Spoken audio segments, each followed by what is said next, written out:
Salut les mecs. Alors aujourd'hui, on va parler de Dandadan, et oui, on m'a beaucoup demandé d'en parler, bah écoutez, aujourd'hui, je vais exaucer le vœu de beaucoup de monde. Dans la communauté, il y a génialité, et surtout, on va parler des défauts de cette œuvre qui a totalement cassé la baraque il y a pas si longtemps que ça. Mais, avant d'entrer dans le vif du sujet, et d'allumer absolument tout ce qui bouge à coups de fusil, petit point important quand même qu'il faut aborder, avant de commencer, en effet. Parce que dans cette vidéo, oui, je ne serai pas seul. Je suis, effectivement, accompagné de Lazo Question, donc un youtubeur que je vous conseille chaudement, et à 100%, les yeux fermés, la main sur le cœur et l'algorithme en témoin. Tout particulièrement sa relativement récente vidéo sur Evil Within, qui est un banger. Et donc, c'est un vrai plaisir de bosser avec lui sur cette vidéo, parce qu'on partage évidemment le même amour du médium, et qu'on partage en effet la même allergie aux excuses bancales quand une œuvre déraille. En fait, l'idée est simple, on s'est mis d'accord pour ne pas se marcher dessus, donc chacun va aborder ses propres angles, chacun va aborder ses propres obsessions, et chacun va surtout disséquer Dandadan proprement, à sa façon, et sans forcément faire un podcast de 2 heures où tout le monde répète la même phrase avec des synonymes en moins. Donc lui, il va enchaîner sur certains aspects bien précis, et moi, je vais creuser d'autres problèmes, en effet. Et à la fin, vous aurez une critique complète, mais pas forcément redondante. Ce sera un travail d'équipe, un peu comme dans un shonen, sauf que personne ne criera le nom de ses attaques. Et Dandadan, justement, c'est typiquement le genre d'animé où tout le monde se dit « Non mais, attends, plus tard ça devient bien », ce qui est rarement un argument rassurant. C'est un animé qui commence comme un délire furieux, inventif, presque punk, et qui, hélas, au fil des épisodes, commence à montrer pas mal de coutures, pas mal de fils blancs, pas mal de facilité, pas mal de clichés et pas mal de lieux communs de topos. Et parfois même un petit ventre mou scénaristique qui se met à pendouiller lorsqu'on porte un peu trop d'intention à tout ça. Alors sans plus attendre, c'est parti, ça va être stylé, ça va être long et ça va saigner. Alors, je vais commencer ma partie parce que tout le monde a vu et que personne n'ose vraiment dire trop fort, c'est-à-dire le générique de Dandadan. Parce que ce générique, évidemment chanté par le groupe Creepy Nuts, c'est pas forcément une intro, c'est pas forcément un opening, c'est plus une déclaration fiscale. En gros, c'est « Regardez, on a tout mis là. Le budget, l'amour, le temps, la sueur, et peut-être même un stagiaire sacrifié au milieu d'un pentagramme, parce que c'est fluide, c'est stylé, c'est inventif, ça bouge dans tous les sens, tu lances l'épisode et tu dis « Ah ouais, alors là, on est sur un animé qui a faim, qui a l'écro, un animé qui va te mordre. » Sauf que bon, après l'opening, il y a l'épisode. Et là, sans prévenir, voilà, tu passes d'un clip sous cocaïne à une animation qui te regarde droit dans les yeux et qui te dit, écoutez, calma. Voilà, calma, calma, comme dirait Ronaldo, on va se calmer. Parce que oui, il y a des séquences correctes, des séquences passables, sauf qu'à côté de ça, il y a des séquences animées carrément pauvres, avec une mise en scène qui semble compter ses images comme toi, tu vas compter tes jours avant la paix de la fin du mois. Et le problème, c'est même pas qu'il y ait des moments calmes, avec de l'animation un peu moins fofolle. Enfin, de toutes les manières, tous les animés en ont des séquences comme ça. Le problème, c'est que l'animé est très irrégulier. C'est-à-dire que d'un côté, tu vas avoir une scène qui claque, sauf que la suivante, elle sera toute raide. Tu peux avoir un plan inspiré, tandis que le suivant, oui, il te donnera l'impression qu'il a été posé là, juste pour remplir le quota horaire. Et là, justement, on arrive au point vraiment gênant. C'est qu'il y a pas mal de recyclage. Et moi-même, voilà, étant effectivement le boss de fin de cette catégorie, le boss de fin du recyclage, Yaji Recyclage comme on aime m'appeler, je pense en effet être une sommité en la matière. Je veux dire, il y a un épisode entier de la saison 2 qui te balance des plans déjà vus, des scènes reprises et le tout recontextualisé à peine, mastiqué et recraché. En fait, c'est du déjà mâché narratif. Et le plus fou là-dedans, c'est que personne n'a trouvé ça scandaleux, à part Bibi, quoi. Comme si c'était normal. Comme si on avait intégré que, ah non, oui, Dandadan, c'est un peu bordélique, donc ça passe. Bah non, recycler un plan, c'est une chose, mais recycler un épisode entier, c'est une autre histoire. On ne parle plus de style, on parle de bricolage visible. Et après, bon, je vous parle de la saison 2, mais même dans la saison 1, ce problème était déjà présent. Si on prend l'épisode 9, de la première saison, celui de l'arc d'acrobatique Silky, d'accord ? Il y a quand même pas mal de séquences qui posent problème. C'est-à-dire que, bon, ne serait-ce que les plans de natation, les réactions de Momo qui reviennent en boucle, les personnages qui sont parfois, hors du modèle, off-modèle, c'est-à-dire que c'est pas leur modèle de base, et l'animation globale qui sent la restriction budgétaire, franchement, c'est abusé. Et le studio, c'est-à-dire Science Saru, a clairement choisi de recycler pour gérer, un contenu ultra sensible, c'est-à-dire maltraitance infantile, nudité, en misant sur des plans fixes, des panoramas peints et du déjà-vu pour éviter de tout animer à fond. Certains peuvent défendre ça comme une astuce un peu maligne qui colle au ton chaotique, mais pour beaucoup, dont moi, c'est un peu le symbole d'une vraie chute qualitative et d'une économie d'énergie très clairement assumée. Et ce que je dis sur cet épisode, je peux le dire également de l'épisode 8 de la saison 2. Bref, écoutez, voilà, c'est pas fifou, quoi. Et ce qui est con, c'est qu'en fait, le générique est beaucoup trop bon pour son propre bien. C'est-à-dire que, le générique te promet, un épisode complètement fou et une animation extraordinaire, sauf que le reste de l'épisode, il te propose une marche un peu rapide, mais pas de course folle, quoi. Ça, c'est quand il s'arrête pas pour reprendre son souffle. Et ça, dès le début, ça installe un doute. Pas forcément forcément un rejet, mais une fissure, une petite voix qui dit non mais ok, l'animé est fun, mais est-ce que ça va tenir sur la durée? C'est la question qui se pose, et clairement, voilà, la réponse, elle fait pas plaisir. Parce que, et on va arriver au second point qui me pose problème, bah c'est les aliens, effectivement, hein, qui ont fait pchit, hein, voilà, plus vite qu'un ballon de baudruche troué. Parce que, au début, les aliens dans Dan Dadan, bah ça intrigue vraiment, je veux dire, les serpos, leur délire pseudo-ufologique, leur entrée en matière bien dérangeante, l'ambiance un peu malsaine qui tourne autour d'eux, enfin je veux dire, forcément tu dis ok, là on a peut-être des antagonistes un peu crades, un peu bizarres, un peu mémorables, le genre qui peut marquer. Et puis non, parce que passé l'épisode 1, bah les mecs ont déjà tout montré, ils ont déjà tout vendu, le twist est consommé, digéré, et tout ce qui reste, bah c'est des ennemis qui n'ont plus rien à dire, plus de mystère, plus de menaces, plus de malaise, c'est juste des sacs de viande extraterrestres que t'attends de voir se faire tabasser pour passer à la suite. Et le problème, c'est pas qu'on soit censé les aimer, c'est qu'on n'est clairement pas là pour ça. Je veux dire, le souci, c'est qu'un méchant peut être détestable et intéressant en même temps. Sauf que là, les serpos, ils deviennent juste présents, quoi. Voilà, ils occupent un point dans l'espace. Ils squattent l'écran comme un coloc relou qui n'a plus rien à raconter, mais qui reste quand même sur le canapé parce qu'après tout, bah oui, il a payé la moitié du loyer. Et c'est d'autant plus frustrant que le concept d'Alien, bah c'est infiniment exploitable. Tu peux piocher dans la parano, dans la science-fiction un peu crade, dans un délire à la Men in Black, dans le cosmique un peu absurde. Mais non, on s'accroche à une seule race, à une seule idée, quitte à l'user jusqu'à la corde. Et le résultat, c'est que chaque apparition supplémentaire de ces aliens leur fait perdre de l'impact. Et là où ils auraient dû être, je sais pas, un choc ponctuel, bah ils deviennent une routine, un bruit de fond, un oh ok, encore eux quoi. Et c'est fou parce que le concept de Dan Dadan, le marché de base de l'œuvre, c'est que c'est censé nous surprendre, c'est que c'est censé casser les codes, partir dans des directions absolument improbables. Mais concernant ces aliens, bah ça fait exactement l'inverse. Ça s'installe, ça se répète et ça s'étire. Et plus ça s'étire et plus la menace se dégonfle. Et à un moment, bah faut savoir lâcher un concept. Les serpos, c'était une bonne idée, mais c'est une bonne idée pendant un épisode. Sauf qu'après ça, bah ils auraient dû disparaître pour laisser la place à quelque chose de plus frais, de plus inquiétant, ou juste de plus inventif. Sauf que là, bah ils restent, et à force de rester, bah ils deviennent invisibles.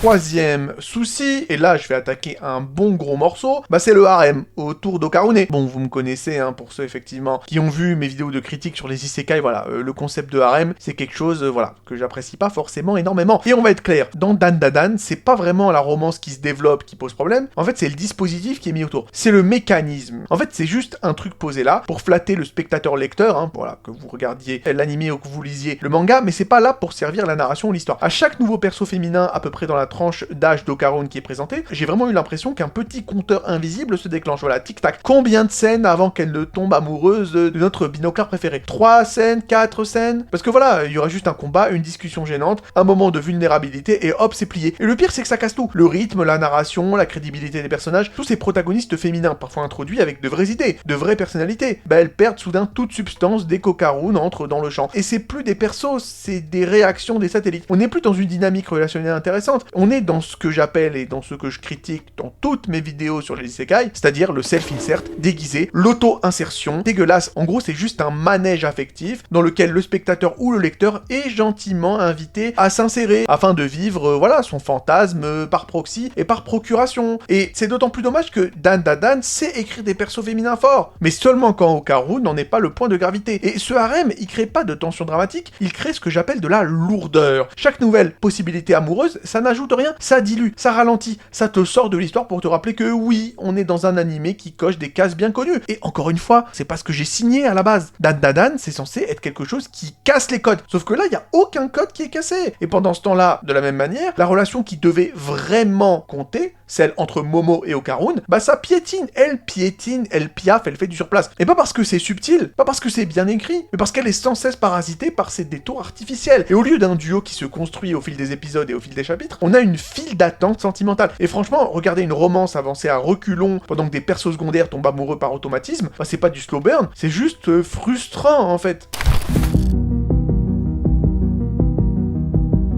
Quatrième souci, et il est intrinsèquement lié au souci précédent, bah c'est les persos. Parce que certains sont brillants et d'autres se cognent voilà, contre les murs et ça fout un peu le seum. Parce que au final, Dan Dadan, c'est une série schizophrène. Dans le bon et dans le mauvais sens du terme. Parce qu'à côté de persos vraiment inspirés, écrits avec une vraie sensibilité, bah t'en as d'autres qui semblent avoir été déposés là avec une étiquette archétype encore collée sur le front. Encore une fois, il y a des figures qui fonctionnent, qui respirent, qui ont une énergie propre, une manière d'exister dans l'univers sans forcément rien forcer. Et puis t'as l'inverse, des persos lourds dingue, bruyant, envahissant, qui donne l'impression de sortir d'un autre animé. Voilà, c'est pas le même ton, c'est pas le même rythme, c'est pas le même monde en fait. Prenons Aira Shiratori par exemple. Elle débarque un peu comme la tsundere classique, élevée en plein air, avec son ego surdimensionné, ses jugements à l'emporte-pièce, ses crises de jalousie, qui tournent en boucle. Au début, ça peut éventuellement être drôle, voilà, si t'es un peu rabat, mais vite, voilà, elle devient l'archétype de la fille qui hurle ses gimmicks en mode ouais, je suis parfaite, vous êtes tous des ploucs, sans que ce ne soit vraiment détourné ou approfondi. Elle squatte l'écran pour des réactions excessives qui cassent le flow. Pire encore, Gigi, ce FDP. C'est vraiment le beau gosse narcissique qui se croit irrésistible, qui flirte lourdement avec Momo sans capter aucun signal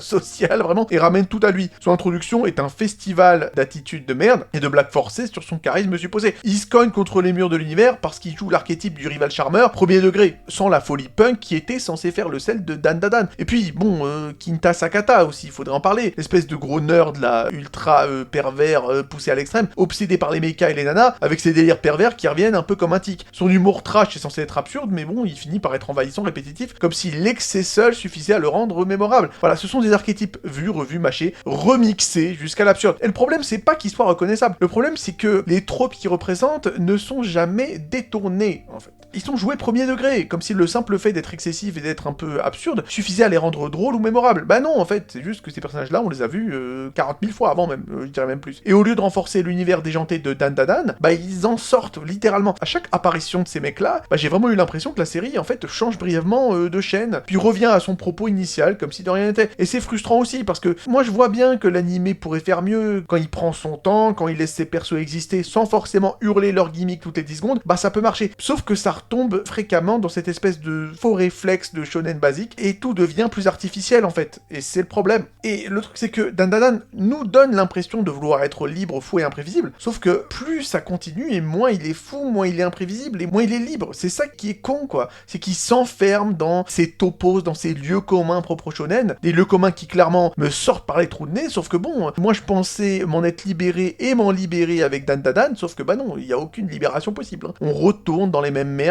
on retourne dans les mêmes trucs, on retourne dans les mêmes clichés qui sont périmés depuis 25 ans. Et c'est juste chiant, voilà, tout simplement, sans trembler du menton. Ok, cinquième problème, et j'en ai un peu parlé, l'aspect romance, parce que la relation entre Momo et Okarun, bah à la base elle a tout pour fonctionner, on a deux ados un peu paumés, avec des croyances opposées, dans des situations absurdes, avec du surnaturel en guise de catalyseur, et il y avait clairement matière à construire quelque chose de sincère, de progressif et de presque touchant. Et parfois, Dan Dadan te laisse entrevoir cette possibilité. Une petite scène calme par ici, un petit échange un peu plus intime par là, un regard qui dure une seconde de trop, et tu te dis ah ok, on avance. Sauf que non, immédiatement après, la série enclenche la marche arrière, violente et sans clignotant. À chaque micro-évolution dans leur relation, t'as l'impression que l'animé appuie sur reset. Dès le premier malentendu, dès la première gêne, dès qu'il y a un truc qui pourrait faire avancer le statu quo et justement changer le statu quo, bah il y a une situation absurde qui annule ce qui venait d'être construit présentement. Pas parce que c'est réaliste, pas parce que c'est fin, mais parce qu'il faut maintenir la tension artificielle le plus longtemps possible, de peur que les spectateurs ou les lecteurs se lassent si jamais ça devait bouger. Et le problème c'est que cette dynamique finit par vider la relation de sa substantifique moelle. Et au lieu d'un lien qui se transforme avec le temps et avec les épisodes et avec les chapitres, on a juste une boucle, un ouroboros d'éternel recommencement où les persos n'apprennent jamais vraiment de ce qu'ils vivent ensemble en principe. Et à force de faire du surplace, l'émotion se met à s'émousser, et ce qui devait être une romance un peu de slow burn, qui avance petit à petit, ça devient en fait une romance en apnée, toujours sur le point de respirer, mais jamais autorisé à le faire vraiment. Et le pire, c'est que ça rend l'animé fade et insipide, parce qu'une relation qui n'évolue pas, ça finit par ne plus rien raconter, ça devient un décor, un bruit de fond, alors qu'elle devait être le cœur battant de l'histoire. Et Dan Dadan avait une vraie carte à jouer avec ce duo, mais à force de vouloir tirer sur l'élastique sans jamais le lâcher, il finit par ne plus tendre grand chose. C'est juste une impression persistante de potentiel gâché. Et sixième souci, et là, d'une certaine manière, il y a tout qui va se rejoindre, le vrai problème de Dan Dadan au fond, c'est pas un défaut précis ou quoi ou qu'est-ce, c'est une sensation globale, celle d'un animé qui avance sans boussole, seulement porté par l'énergie du moment, mais sans vraie tension à long terme. Parce que, ok, c'est volontairement chaotique, et c'est un délire, c'est une comédie surnaturelle qui aime surprendre, mais entre être imprévisible et être désorienté, il y a une différence, et Dan Dadan flirte souvent dangereusement avec la seconde option, c'est-à-dire que les arcs s'enchaînent sans réelle montée, les enjeux apparaissent, disparaissent, reviennent sous sous une autre forme, puis s'évapore tout à coup. On ne sent jamais un objectif clair, une menace globale, une direction vers laquelle tout va converger. C'est une suite d'idées, parfois excellentes, parfois beaucoup moins, et le tout collé ensemble juste par une énergie brute mais un peu sauvage. Et ça marche parfois. Mais le souci c'est que, à force de fonctionner uniquement à l'instant, eh bien l'anime perd en impact. Chaque nouvelle situation chasse la précédente sans qu'elle ait eu le temps de vraiment marquer. Rien ne s'installe durablement, rien ne pèse vraiment sur les personnages. On reste toujours, sur le même statu quo. Et même les moments sérieux ont du mal à rester sérieux. Ils sont souvent désamorcés trop vite. Par une blague, par un gag physique, par une absurdité de plus. C'est très Marvel, d'un côté. D'ailleurs, ce phénomène, on appelle le bathos, B-A-T-H-O-S. C'est-à-dire quand il y a une séquence sérieuse qui est désamorcée par un gag, évidemment. Pour ceux qui aiment bien, ou pour ceux qui détestent les films Thor, de Marvel, vous connaissez plus ou moins le système. Et clairement, la série, en fait, a peur de s'arrêter, peur de laisser le spectateur respirer, peur de se prendre au sérieux 2 minutes d'affilée. Et à la fin, on a effectivement un animé qui donne parfois l'impression d'être un feu d'artifice permanent. C'est joli, c'est bruyant, c'est fun, mais quand tout explose tout le temps, il n'y a plus rien qui explose vraiment. Et c'est dommage parce que sous ce chaos, il y avait de vraies idées, de vrais thèmes, de vraies émotions potentielles, mais tant que la série refusera de choisir une direction claire, elle restera coincée dans cet entre-deux, jamais ennuyeuse, mais jamais vraiment marquante. En fait, c'est un animé qui court beaucoup et qui crie fort, mais qui sait pas vraiment où il va.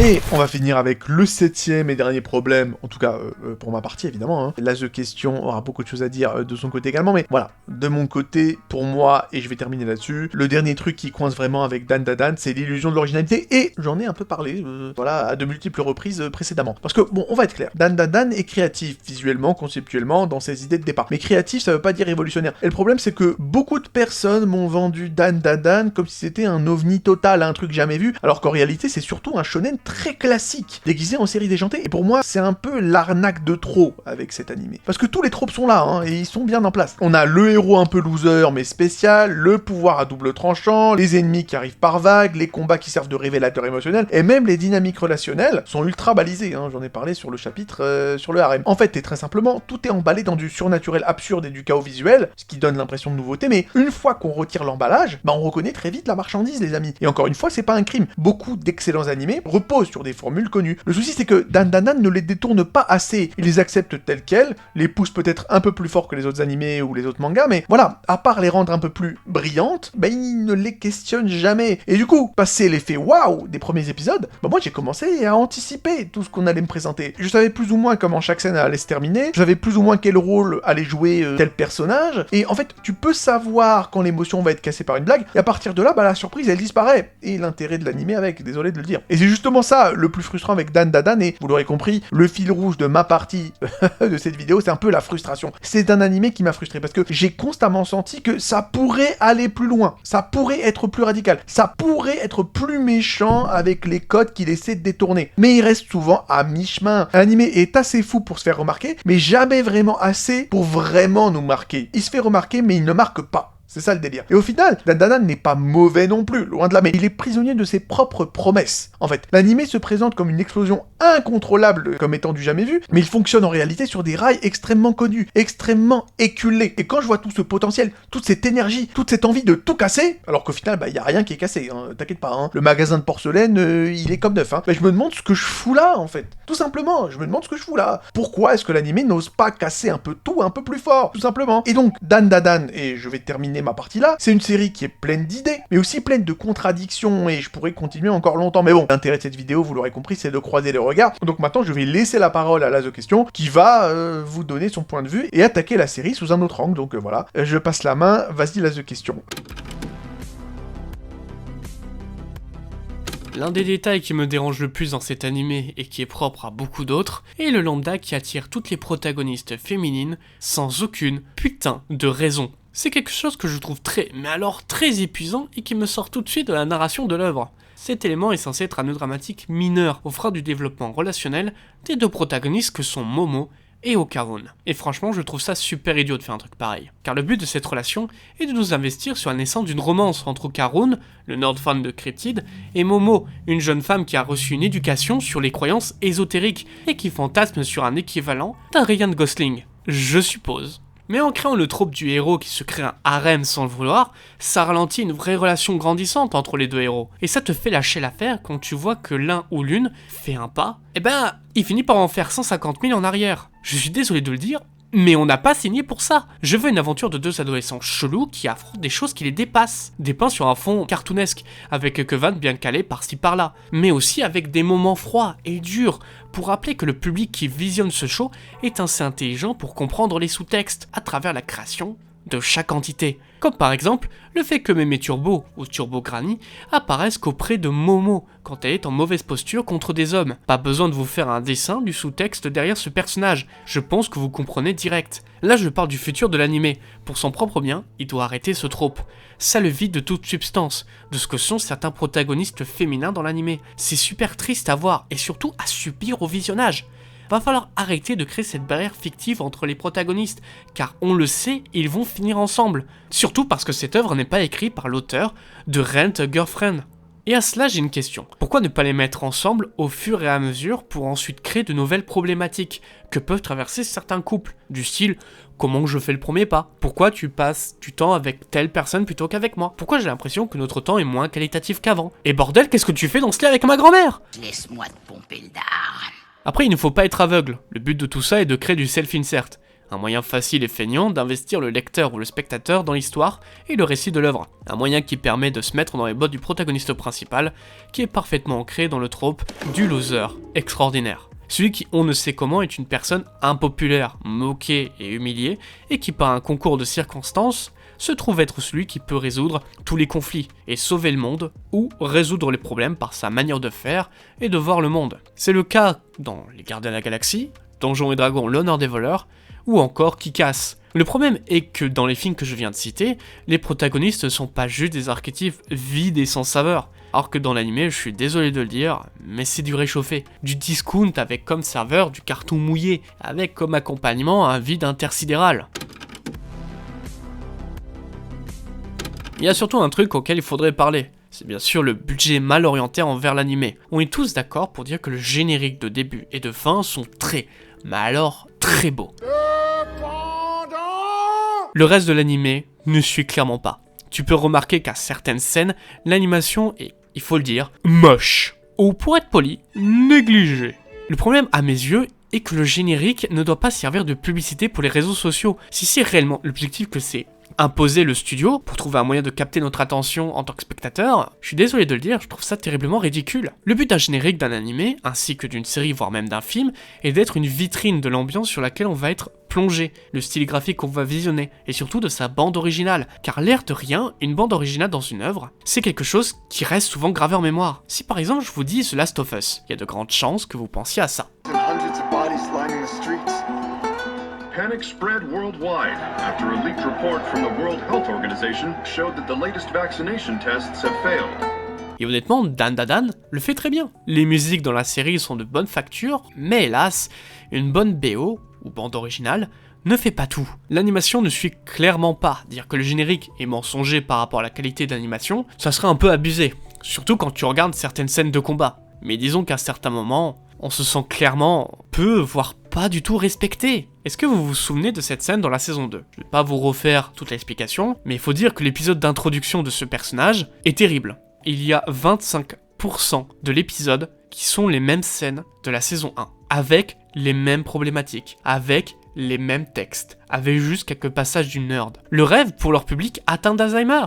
C'est pas normal un truc pareil. Dans des films et des séries comme Le Chapeauté, Superstore, ils remettent certes les mêmes scènes, mais ils mettent en fond le personnage dans un clip show de 5 secondes. Sur son épisode d'introduction, je répète que ça fait 25%. C'est beaucoup, mais alors beaucoup trop. C'est bien beau d'être une machine à edit TikTok, mais je trouve que cet élément-là n'a pas été mis en avant. Et le pire, c'est que j'ai cette impression que beaucoup ont accepté ce genre de choses. Il ne faut pas être d'accord avec ça, car si on continue, le studio va poursuivre sur sa lancée, et vont reproduire ce genre de fumisterie, vu qu'après tout, pas grand monde s'en sont offusqués sur les réseaux. Apparemment, ce qui prime, ce sont les edits des tops, des meilleurs génériques de 2025. Je trouve qu'il est dommage que l'anime mette autant de budget dans un générique de quelques secondes, plutôt que de l'injecter dans l'animation de ses épisodes, alors qu'on le voit quelle empathie. Et franchement, ça fait de la peine à voir. On dirait que l'équipe marketing a pu se miser sur des trends de TikTok, plutôt que sur un public qui attendait de voir une adaptation d'un manga qu'ils aiment et qu'ils respectent. Parce que c'est écrit avec quelqu'un de plutôt brillant. Il a mis son cœur, il a essayé de créer quelque chose de novateur, de innovant et qui change de d'autres œuvres qu'on a déjà vues. Voilà, j'espère que cette vidéo vous aura plu. Ça aura été un plaisir de faire cette collab avec Yaginalyse. N'hésitez pas à vous abonner à sa chaîne ainsi qu'à la mienne, La The Question. Une chaîne qui s'oriente petit à petit dans l'horreur avec un soupçon d'humour noir, dont ma prochaine vidéo sera sur le jeu Fear and Hunger. Parce que oui, j'adore souffrir. Bref, sur ce, je vous remercie d'avoir regardé cette vidéo jusqu'au bout, et je vous souhaite à tous et à toutes une très bonne journée, une très bonne soirée, et à la prochaine.